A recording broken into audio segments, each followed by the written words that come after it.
Hello, guys. I am Shane Davis, 20-year comic book veteran. I'm here with Yanzi Lin, and we are talking about Final Fantasy VII as they're taking Tifa's panties out of it. This is the second part to the Final Fantasy VII remake by Square Enix, and we are removing Tifa's panties. A lot of players are coming across this as the demo is now available. Let's get into it. No, whoa. When you say they remove the panties, are you saying that they are taking her panties off so she's not wearing panties, or they are removing her panties and we're not talking about her panties? She may not be wearing panties, guys. I don't know. No, they're taking out a scene that was in the original game where I kind of vaguely remember it. Cloud rummages her room and kind of comes across some type of panties or undergarment. And then he has to answer her, and she gets huffy about it that he basically found her underwear. Well, I don't even know if it really is underwear because the English translation calls it an orthopedic underwear. Now, orthopedic, let's not forget, Tifa has this really huge bazookas. So it could be orthopedic as in it's some kind of support for her boobs as well, for all you know. Right. Okay. But there was a scene when during a flashback where Cloud is running around his hometown. He couldn't find Tifa at her house, but being the gentleman he is, he goes through her clothing. Yeah. So he finds a pair of orthopedic underwear, and of course, Tifa's like, Cloud! By the end of it. But yeah. So they want to remove that scene because I guess they think it's not appropriate now, even though it's supposed to be this trope about, guys seeing panties and stuff. I mean, isn't panty rape still a thing, I think, in colleges? Yeah, look, I'm not been on the field for quite some time as I'm happily married, but I don't know. Maybe it's still a thing. I don't know. I'm not inclined to answer what the kids are into today, but I guess this is one of these things like that sensitive creators are thinking it's just what would you call it? So the original director and writer comes out to say this: considering the way to depict social problems, social issues, and cultural depictions in some way, I'm a bit embarrassed by the original title. How it was very young and naive in itself. I believe that perhaps that's one of the reasons why it's so widely accepted. So it's like, okay, because it's so raw and uncensored, that was why it was accepted. But now, because we're in this new era where it's not appropriate to talk about sexuality or have sexy females even, something is like, yeah, we have to admit that, okay, we had to do some personal learning changes and growth and say that, yeah, no, guys don't go around slinging women's panties anymore. Even though, again, this is kind of like a cultural trope, especially in Japanese manga and anime. So, hey, whatever. For people who are saying, it's just this one instance. You guys are such awful sticks in the mud. Well, do you guys remember this massive fiasco? Square Enix actually did this manga app called Manga Up. It was absurd, basically. They did a lot of censorship that didn't even need to exist. For example, look at this. Oh, here's a picture of a woman with large breasts. Nothing, no boobs, no cleavage, no nothing showing. Just large breasts under a shirt. And we got put a censor bar over that. Ooh. Wow. And yeah, look again. Okay, this one has some cleavage, but again, we can throw a censor bar over that. So, oh wow, oh my gosh, we're not allowed to show crotches anymore too. I wanted to do that to the male characters actually. Wow, Yeah, really? censor bars. You can't show a camel toe. All I can say, ladies and gentlemen, is that, yeah, apparently you can't show even a knee now at this point. So, Wow. AI is doing this. AI is the one running out saying anything that has a curve, we censor it. Plus, you can't get a human to do it. It's too much. Anything with a curve and flesh tone, you gotta put a black box on it, guys. So this is the joke. Square Enix is very pro-censorship. It's almost tragic in a way if you think about it. It's like, yeah, because this is anything that is curvaceous and salacious, and if it looks like a boob, it is a boob.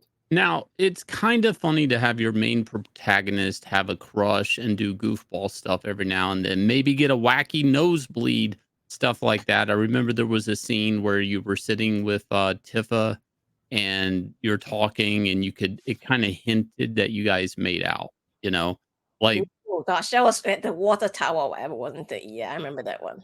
I mean, this was kind of the charm of the game. Keep in mind, there's a bit of a love triangle thing going on here in the game where he's kind of in love with Arius and yes, but he's in love with Zack's girl when Aris is in love with Zack, and it's not a triangle, it's a square. It's a square. It's Square a Enix. love square.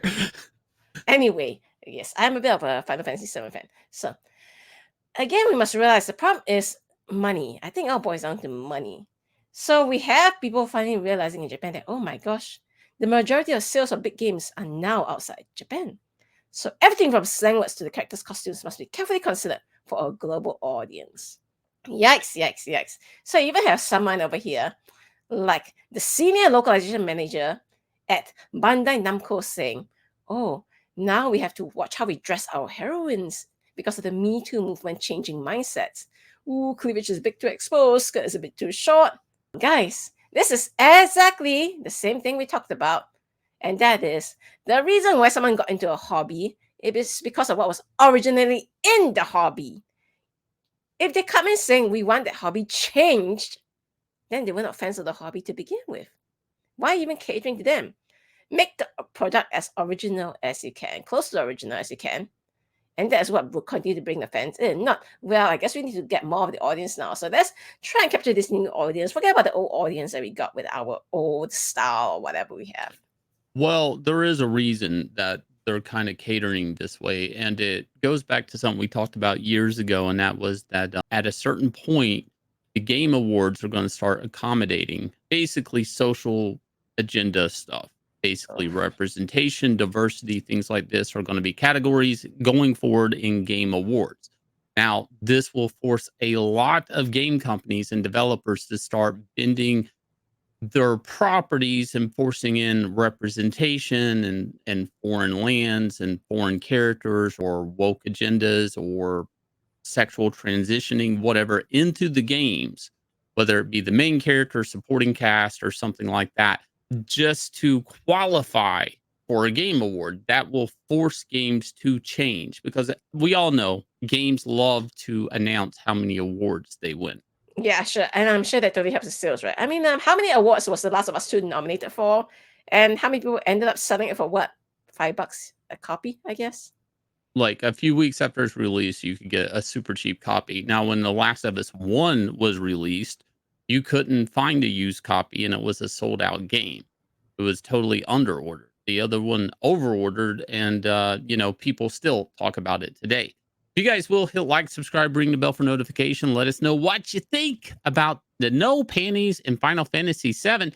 Also, Inglorious Rex 2 getting ready to move on up to 27,000. This is our second chance, putting us over $284,000 on this campaign combined as we're finishing up the book, getting ready to go to print. Why not pick yourself up a copy of my Monster Mayhem smash hit book, Inglorious Rex 2, heavy as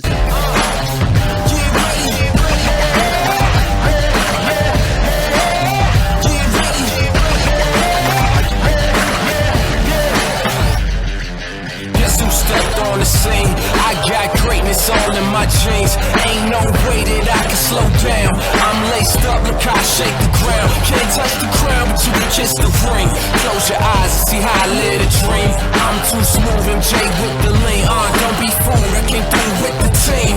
This is over their heads, how high can it go? I'm too over the edge, got my eyes on the goal. And we right back at it, keep them right on their toes. Look at the way that I move, this is all that I know. Cause I got the drive, I put it in gear. Line them up, I don't see no competitors here. If it ain't first place, we really can't settle for it. Listen up, get ready for it.